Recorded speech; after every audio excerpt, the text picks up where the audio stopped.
So I'm recording now, and I will be sharing this presentation with students that could not make it today. So again, thank you so much for being here. I know that people are joining us today from Bangladesh, Canada, China, Ghana, India, Iran, Honduras, Israel, Korea, Nepal, Nigeria,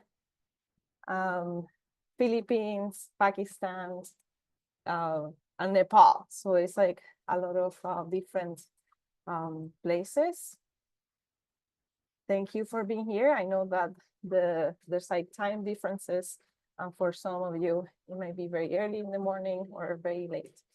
So I share with everyone a link to a presentation. So the way that we are going to be doing this is that I am going to go through that presentation and hold off your questions towards the end. I will just like stop the recording after I do the presentation, and then we can have more of an open discussion. And as I said, I will be posting this in YouTube, so other students that could not make it, they can see it. So I'm gonna go to the presentation here. All of you have also the link. There's like some QR codes you can access as well, so it will take you to other places that you need to get information from. Again, welcome to this virtual open house. First of all, congratulations for being accepted into the Masters of Urban Planning program in Texas A&M. Here's an image for some of our current students, and I wanted to show this image because also it has Windia, and Windia has been very helpful as a student worker contacting you. I know that many of you have had the opportunity to meet with her and talk about many things, from funding to where to live, courses, and what it's like to live in College Station. So thank you, Windia, for doing that for students. Also, this image is from one of our events that we had in February 20th, in where we invite 50 plus employers for actually like an open house. It's like a career fair, and this in this career fair, the objective is to help first-year students to find internships, and also for students that are graduating to find jobs. Last year, we graduated 16 master's students, and all of them found jobs within like 2 months. The majority did it like earlier than that. There was one person that moved to New York, and that person took the 2 months to find employment. So everybody, again, is doing great, which is like one reason to come to Texas A&M. We have a good network of Aggies. We already talked about that you have like mentors in industry in the program, and other opportunities to connect with employers. Plus, like Texas is growing in terms of employment and population, so it is a good place to be. I already introduced myself, and I have been in communication with all of you, but here, like if you don't remember my name, it's Ibis Garcia, and I'm the Master's Program Coordinator. You also have been interacting a lot with Tina Morris, and she is the Graduate Advisor. So feel free to email us with any questions that you have about the program. First of all, I wanted to highlight that we have this student handbook, and We have emailed you this before, but all the information about the program, like emphasis areas, certificates, what are the requirements, the different courses, the professional papers that you have to do, and internships, everything is there. So make sure that you check that out. You can use the QR code to access it if you haven't had the opportunity yet. I believe that the number one question that I have gotten from admitted students is about financial aid. I think that is no surprise, since this is very important for you to be able to come to Texas A&M and then start thinking about other things like housing and the classes that you will take and so on. So I have shared this information with you all, but I wanted to verbalize it again, just in case, maybe at the end there's like questions about this. But basically we have 15 school competitions. I should say it's more like we put people forward at the department, but then at the school we might get some of these scholarships, which is the Leshner, Aviles, Mary, and top of. As well, we have like other 10 scholarships that are $1,000, and with those you are offered half tuition waiver. So it's like 8,000 plus in addition, or $8,000, right, in addition a year for receiving this award. So if I have been in correspondence with like some of you with these things, others, one of you, we nominated you, and maybe you might not be aware that you were nominated. And the reasons for that is that the college is the one that chooses like this, like Leshner, Aviles, Merit. So you might be nominated, but you might not get it because you're also competing with other students in the college. I might be hiding a new like a student worker, and then that's another potential opportunity. But the majority of like the jobs is going to be like talking to professors, finding if there's like jobs in research centers, and also there's like jobs for Aggie's sites. I wanted to say that the school competitions, the scholarships are separate from the jobs, right? So if you get, for example, the Leshner, that might be some money, but that's like might be different than the jobs. And there is a link in where you see the 15 school competitions that it has like more details on which is each scholarship, what you can expect in each scholarship. So make sure that you click on that link that says 15 school competitions to learn more. Plus, if you have asked me, I have shared this information with you. I wanted to just like show you also where other students that are right now in the first year work. Because like all of you seem to be trying to find jobs in landscape architecture and urban planning, but of the first year students, there's 2 students that are working in our department. So that's like Jezebel Bistro, who is an international student and got a 20-hour job with like one of the professors here, and John Monigo, who was an undergraduate student here, who got a 10-hour job with one of the professors here. And then the way that they find out about it, John already was here. He approached professors, and that's a way that anyone can do that. Of course, it's a little bit harder, like if it's all via email. But Jezebel, I actually sent an opportunity for all admitted students. So if I learn about a job that is available through a professor, I will just like send this to you all and you will apply. So basically, by this time, I feel like Jezebel applied, but there was other students that also applied. I cannot remember like how many people ended up applying for this, but the professor did interviews with them. So that's what you can expect. But what I'm saying is that do not rely on us or me in particular sending you opportunities, because the professors might not send those opportunities to me.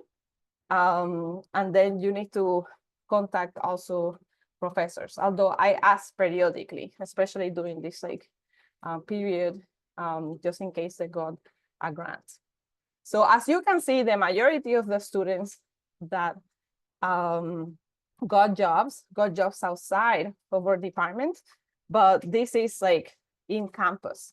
Which kinds of jobs? So we have like Carrie with the Dean of Education, and all these are not RAs or TAs, or they are not doing research, and they are not doing teaching assistants. They are student workers, right?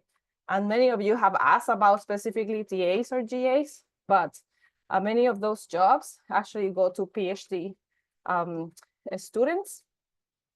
And the Dean of Education, again, that's like a student worker. The residence life and housing, and that's like working where the students live, student housing. So Laura is working there. And then the university center complex, that is actually the student rec place. So where there's the gym and there's different activities for students.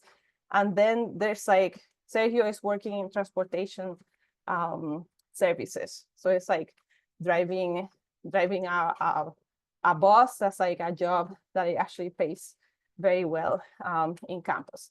So again, I just wanted to show this because the jobs for Aggies are a good way to find employment.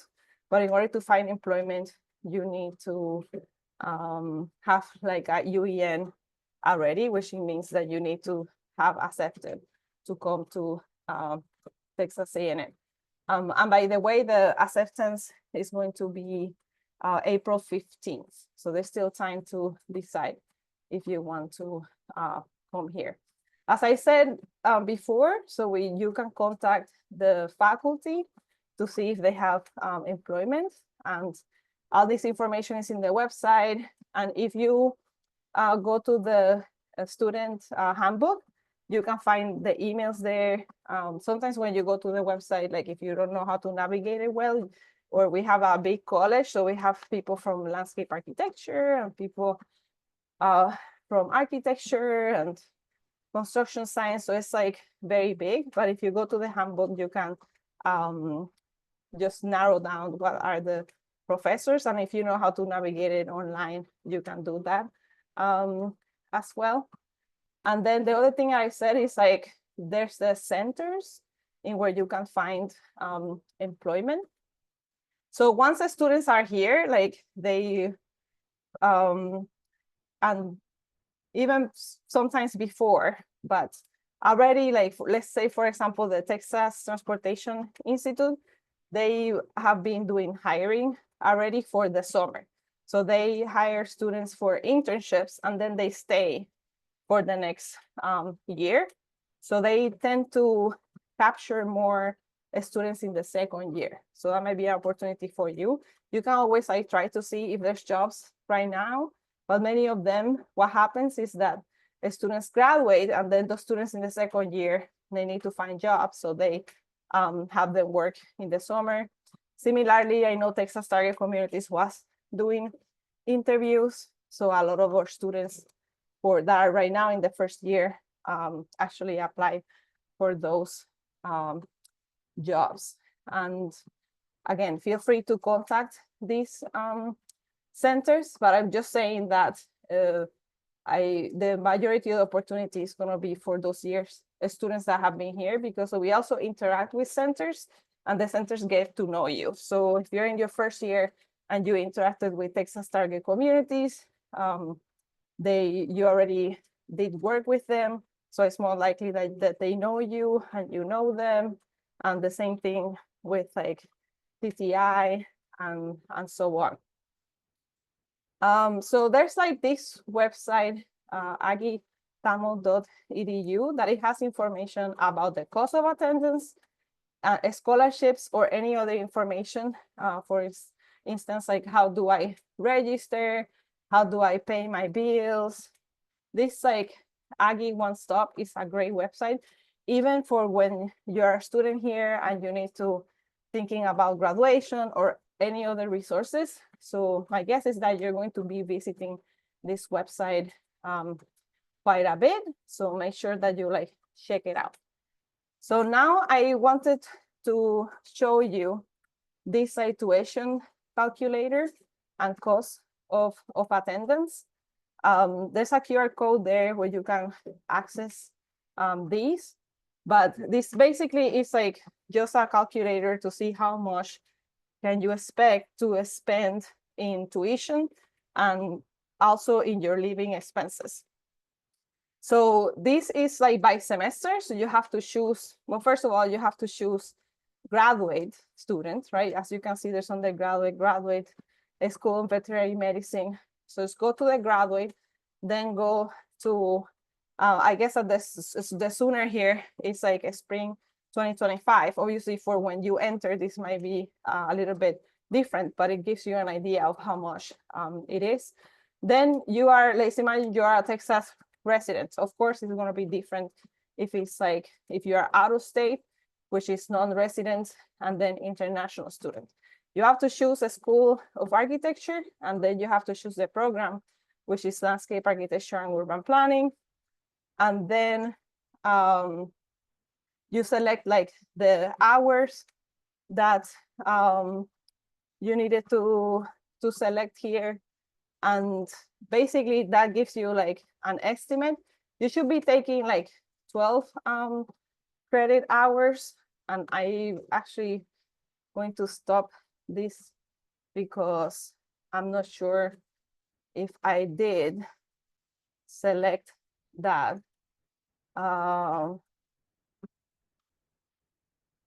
Just like give me a minute here. I will also do the navigation so you can see it. I'm going to post the link so I have it like so handy right now. So again, I have the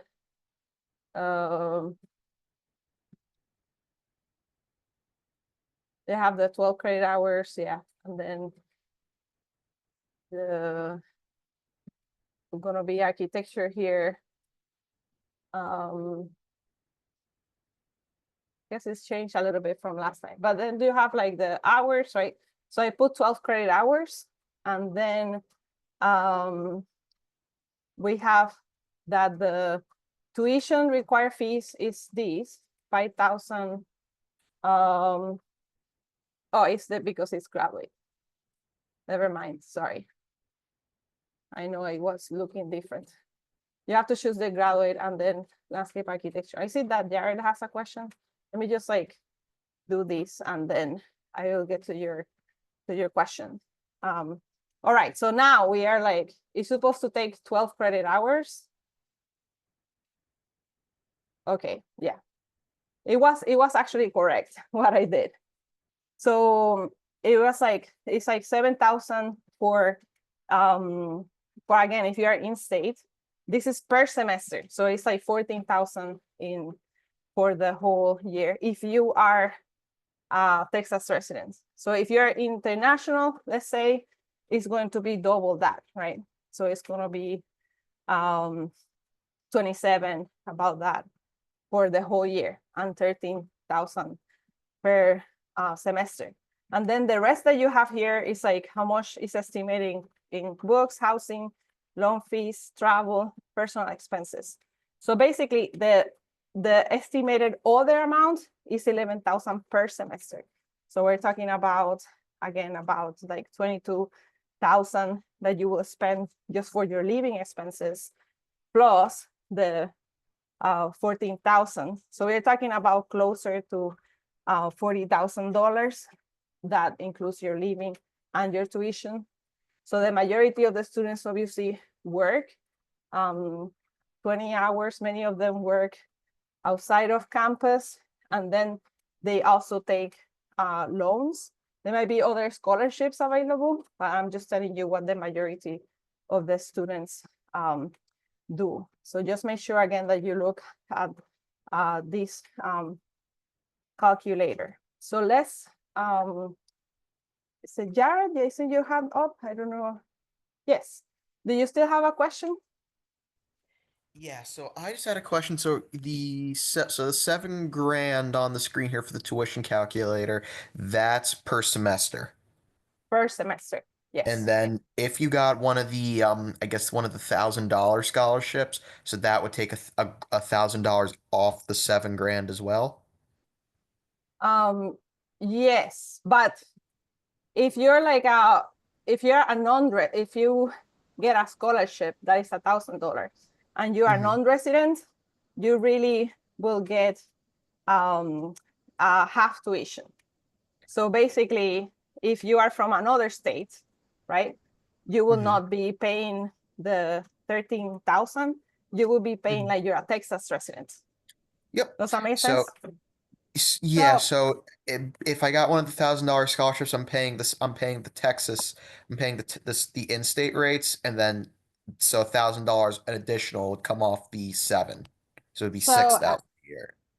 how the scholarships work, when they post to your account, if you get $1,000 scholarship, it'll be 500 in the fall, 500 in the spring, but it will give you in-state rates for the whole academic year.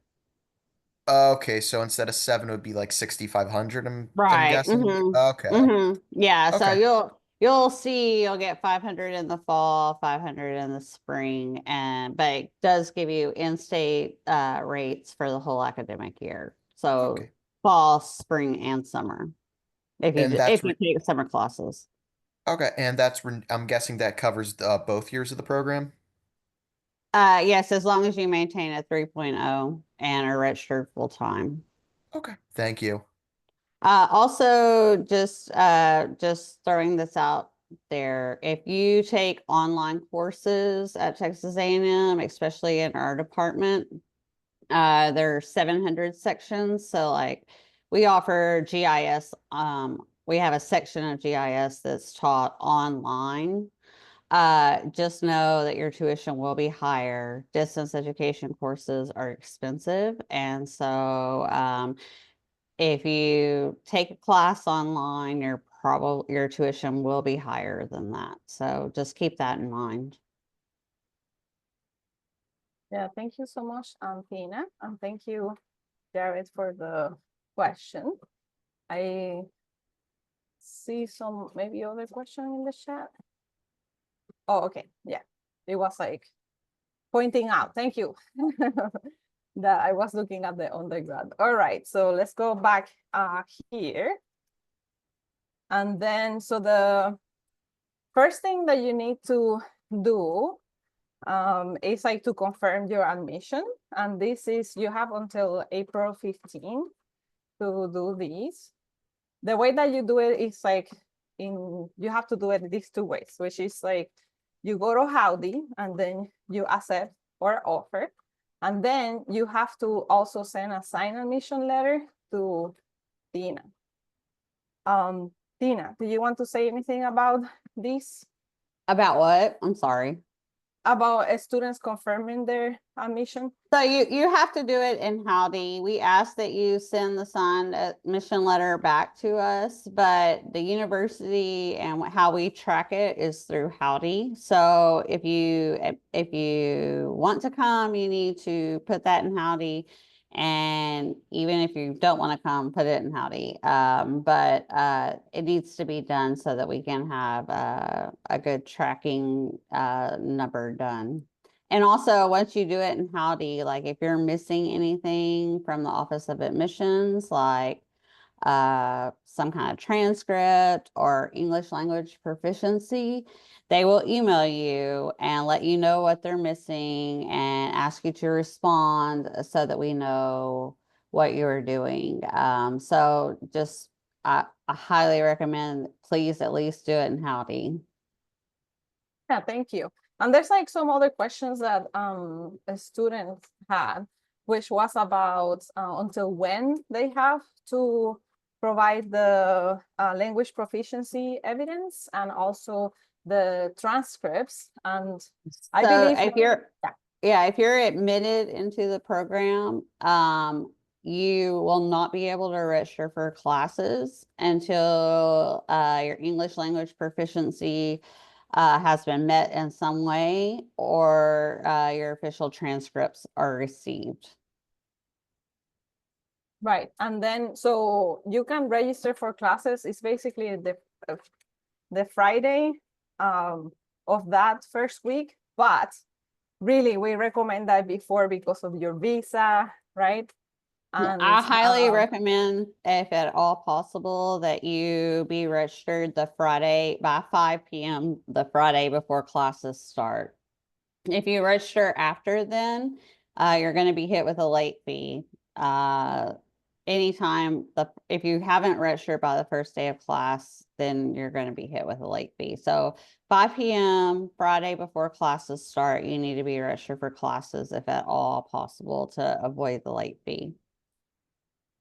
I think that also there was a question the other day that you mentioned that international students can come here a month before, right?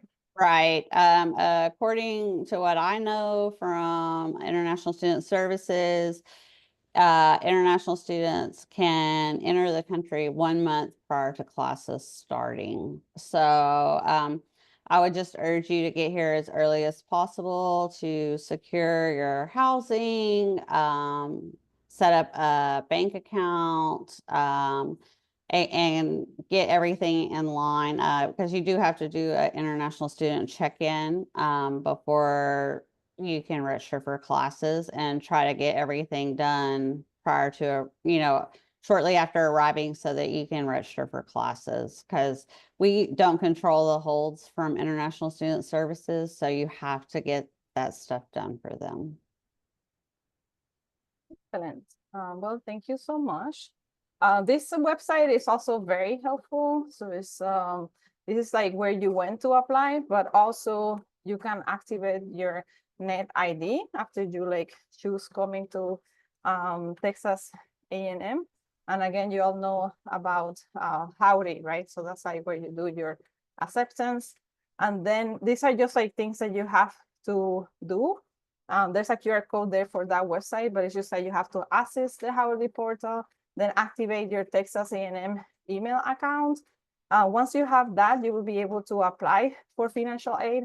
And again, this is like outside of the competitions that we talked about. For those competitions, we select the people that get that, and there's a particular criteria that people need to meet to be able to get those scholarships and financial aid. So this is talking about financial aid more at the university level.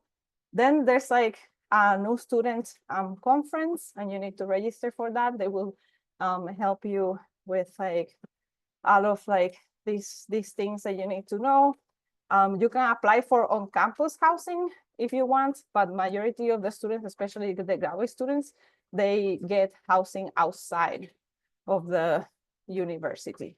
I believe there's only one student that is on campus housing, and it's because he was already as an undergrad here and kept doing that. On campus housings tend to be a little more costly. And then you have to obviously submit your immunization records and complete. It's an online orientation.